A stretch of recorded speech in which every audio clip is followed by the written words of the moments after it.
बिस्मिल्लाहिर्रहमानिर्रहीम। अस्सलाम वालेकुम मेरे प्यारे दोस्तों, मैं आपका दोस्त ज़ाहिर रवान। दोस्तों अल्हम्दुलिल्लाह सुम्मा अल्हम्दुलिल्लाह, अल्लाह ताला के फजल करम के साथ आज आप दोस्तों की खिदमत में ख़ास और स्पेशल वीडियो बिलिस्तान के पौधे के ऊपर जो छोटा पौधा मेरे घर में लगा हुआ था, बिल्कुल छोटा था। आप देख सकते हैं सिर्फ पौधा यहाँ तक था, बाकी ऊपर जितनी भी शाखें निकल चुकी हैं तकरीबन 3-3, 4-4 और 5-5 फुट इसकी लंबी शाखें हैं। माशाल्लाह आप देख सकते हैं, तकरीबन आप देखें 5-5 फुट लंबी शाखें, बारीक शाखें निकाल चुका है।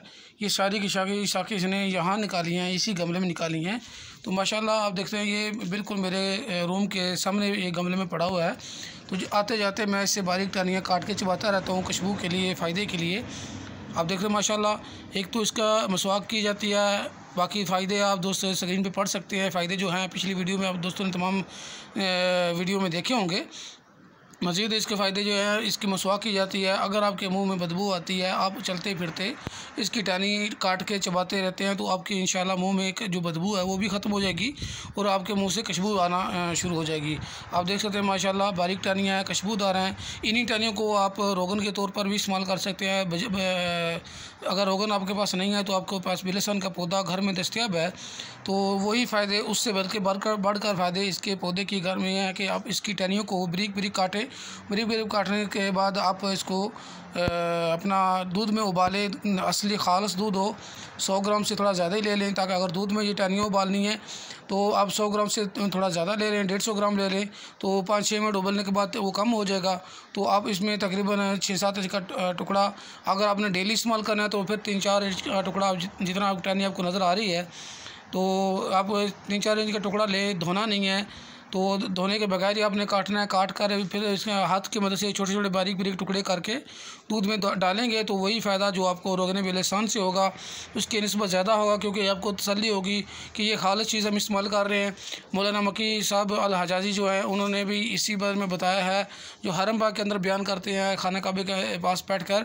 तो उन्होंने भी ये बताया है वीडियो अपनी एक वीडियो में कि बिलिस्तान का रोगन जो है, अगर उससे लेने से बेहतर आप पौधे टहनियाँ लें, इसकी टहनियाँ इस्तेमाल करें तो वही बेहतर है।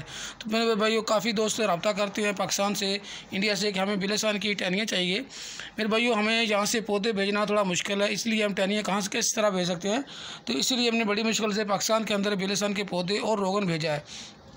आप बिलिस्तान के रोगन इस्तेमाल करना है तो रोगन मिल सकता है, अगर आपको पौधा चाहिए तो पौधे भी पाकिस्तान के अंदर आपको मिल सकते हैं।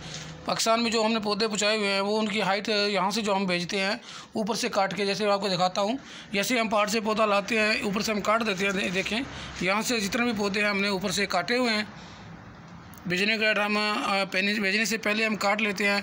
एक तो लगाने में आसानी होती है, दूसरा भेजने में आसानी होती है। मुकम्मल पौधे की हाइट तकरीबन 2 फुट के लगभग होती है, जो आराम से बैग में या किसी तरीके से हम ले जा सकें, तो इसीलिए ऊपर से काटा जा सकता है। साइडों पे जो ज़्यादा टहनियाँ बिखरी होती हैं, जो दूर जा रही होती हैं, उनको क्लोज़ करने के लिए उनको भी साइड से काटना पड़ता है, ऊपर से भी काटना पड़ता है। तो वहाँ जाकर जो शाखें निकालें वो आपके नसीब, आपका फ़ायदा। लेकिन हम यहाँ से जो बेचते हैं वो बिल्कुल सीधा पौधा और साइडों से ऊपर से काट के बेचते हैं। तो फ़ायदे माशाल्लाह इसके हज़ारों हैं। अपने आप को सेहतमंद बनाने के लिए, अपनी सेहत बहाल करने के लिए, अपने आप को फिट रखने के लिए इस पौधे का हर मर्ज़ में शिफा है।